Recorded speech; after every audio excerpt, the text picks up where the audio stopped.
This is for educational use only. Our group is allowing our instructor, Mr. Roldan Ardinis, to use this as an educational material. This is Graph 4. And our topic for today is the self from various perspectives of psychology. The self from various perspectives of psychology is the study of the cognitive or affective presentation of one identity.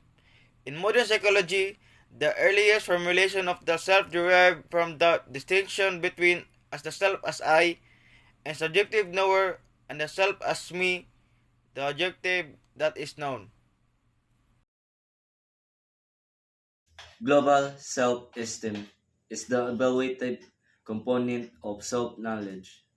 Generally, high self-esteem refers to favorable global evaluations of the self, and low self-esteem refers to unfavorable evaluation of the self by Mr. Campbell, Kruger, and Bose 2003. Global self-esteem refers to a person's overall view of themselves as a whole. In other words, whether or not a person sees themselves as a worthwhile and valuable human being is the same as their sense of global self-esteem. The global also self is more on the esteem of a person as it refers to the general value that a person places on him herself. Souls and Christian 2005. The self-knowledge that a person labeled for his or her self is the global self, such as telling to the self that I am worthy of love, I like myself, or I am sensible. What can you claim as your global self? Self-differentiations involves being able to process and identify your own thoughts and feelings and distinguish them from others. It's a process of not losing connections to self while holding a deep connections to others, including those you love whose views may differ from yours. The differentiated self, on the other hand, is the person's ability to hold on to himself, who is and who is not, despite pressures around him, her. There are times wherein a person may conform or not conform with the decisions of others without the feeling of jeopardizing his her own goals and values. Have you experienced exercising your differentiated self? Real versus ideal self. Real self is the one who reflects the individual through quantities, his aptitude, inclination, and characteristics.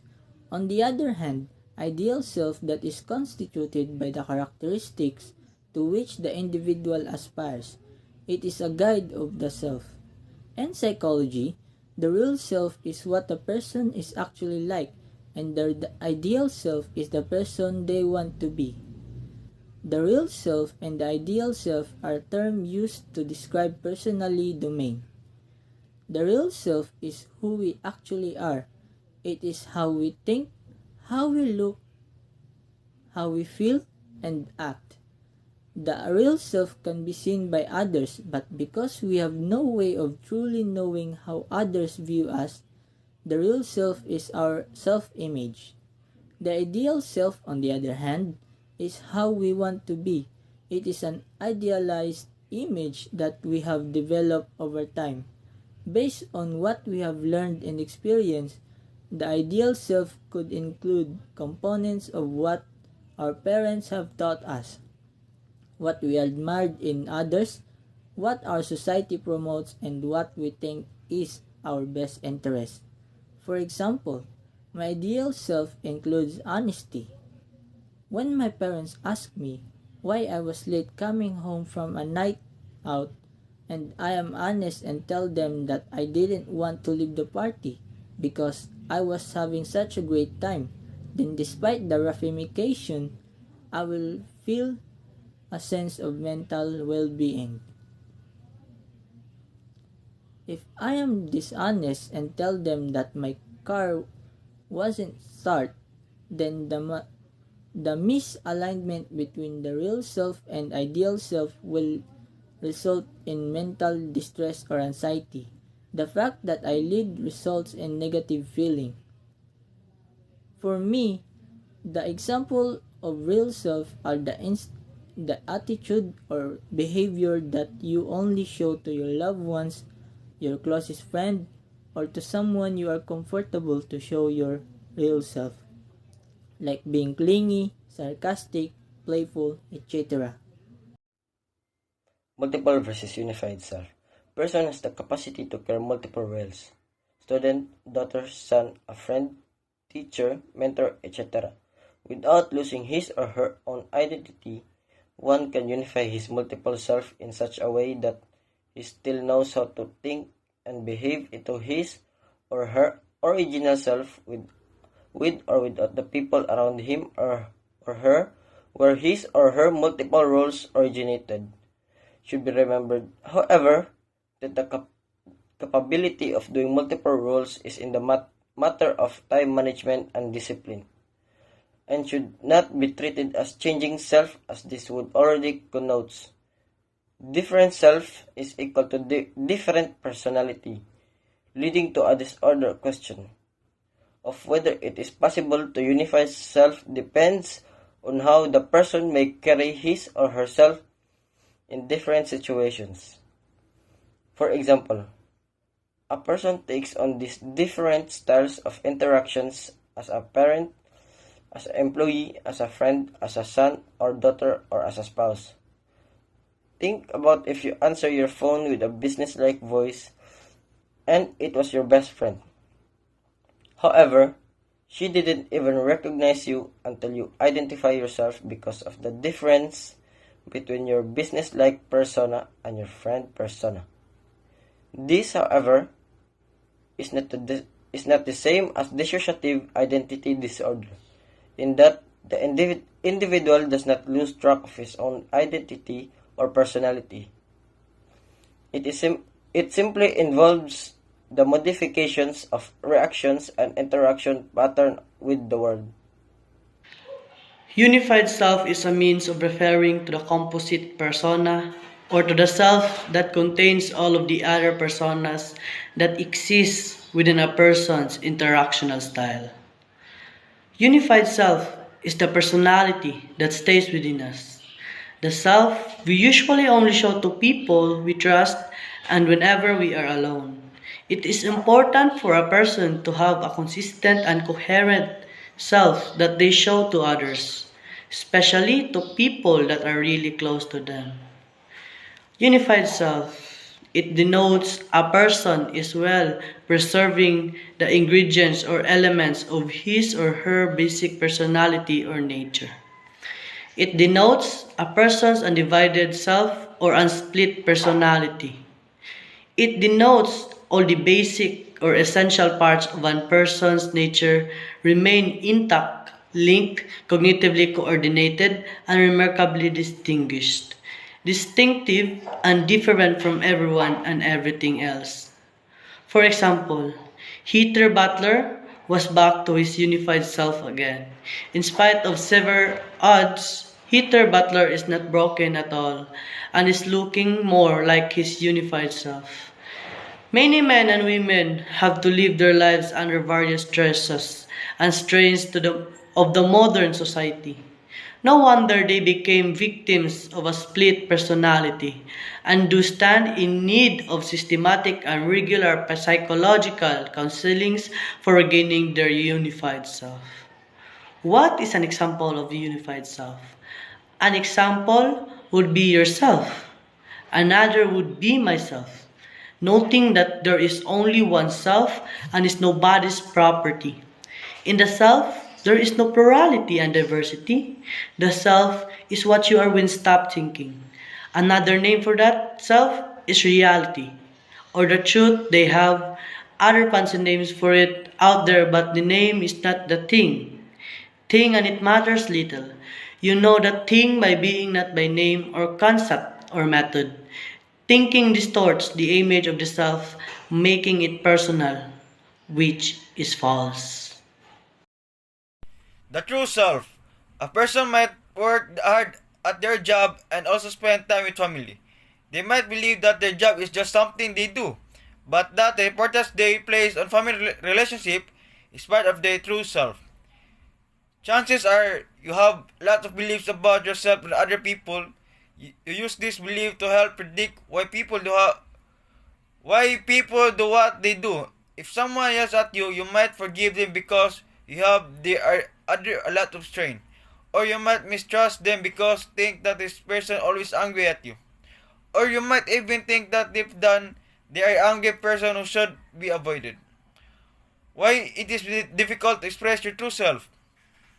If you observe most people, they do not express their true selves consistently, which can cause confusion on how to relate to others. You may find it difficult to express your true self because you are living up to other people's expectation. You believe you have to be act a certain way in situation to be respected and accepted.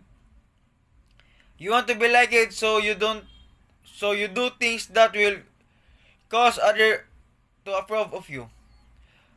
You don't feel safe to be yourself, so you believe it's safer to be someone that will fill in. One of the hardest things you can do is to be your true self without a fear of judgment, ridicule, or rejection. What is the meaning of false self?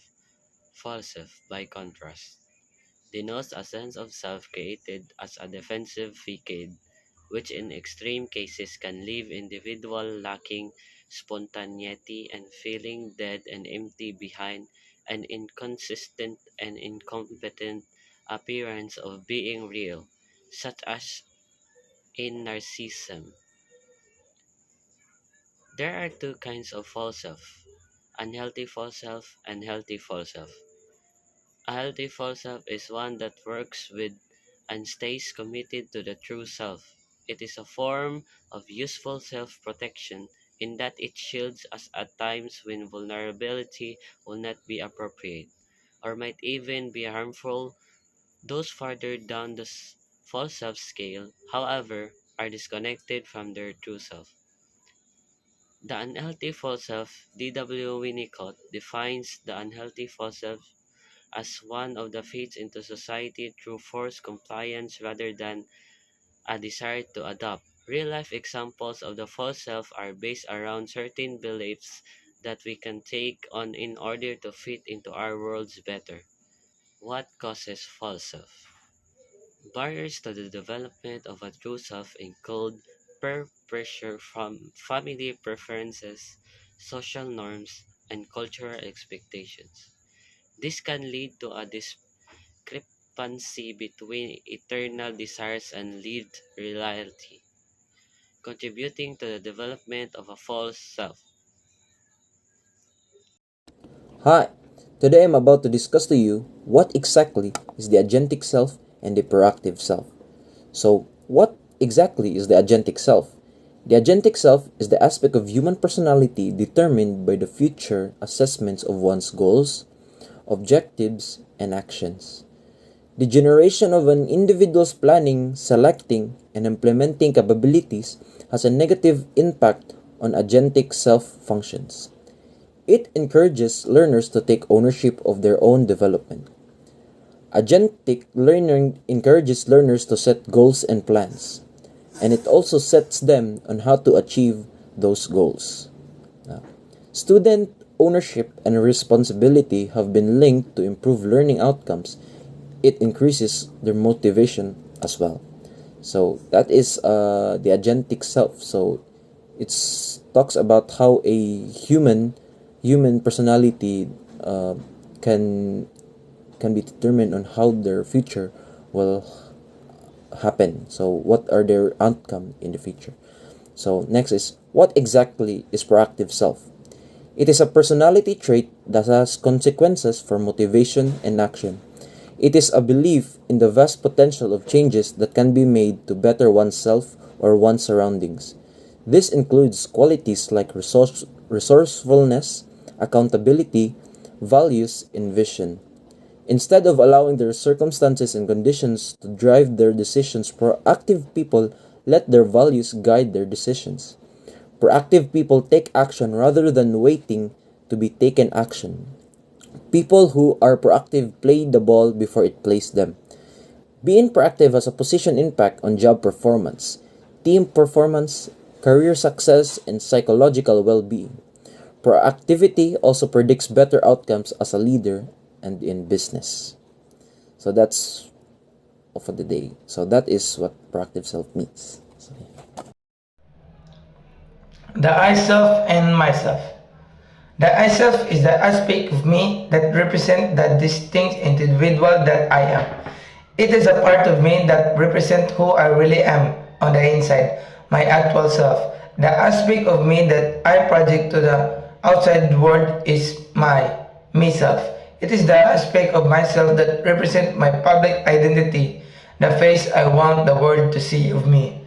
So, according to James 18:19, distinguish two understanding of the self as me and the self as I. This distinction has recently regained popularity in cognitive science, especially in the context of experimental studies on the underpinnings of the phenomenal self. The goal of this paper is to take a step back from cognitive science and attempt to precisely distinguish between me and I in the context of consciousness. This distinction was originally based on the idea that the former me corresponds to the self as an object of experience, while the latter I reflects the self as a subject of experience. I will argue that in the most of the cases, this distinction maps on the distinction between the phenomenal self-related content of consciousness, and the metaphysical self.